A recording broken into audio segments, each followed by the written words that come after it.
Salam dəyərli dostlar, dəyərli izləyicilərimiz, hal-hazırda gördüyünüz kimi Qazi Vəfadar qardaşımızdan bir yerdəyik, gəlmişik Kürün qırağına. Yəni dəyərli oğlandır. Allah ona kömək olsun, yolunu açıq eləsin. Amin inşallah. Vallahi Allah can sağlığı versin. Dostlar, qardaşlar. Vallahi yəni belə oğlanlara dəyər vermək lazım. Fərqi yoxdur, sosial şəbəkə, real. Yəni dəyər vermək lazımdır, incitmək lazım deyil. Bunda problemlə bax, o Mikhailov nədir? Zahir Mikhailov. Zahir Mikhailov, yəni problemlə bax, incitmə. Sana görə, evindəkilərə görə gedib qoruyur. Dəyər vermək lazımdır.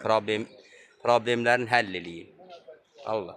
İncitməyin. Şərəfiniz, qeyrətiniz olsun. Hə, Namusunuz olsun. incitmək lazım deyil.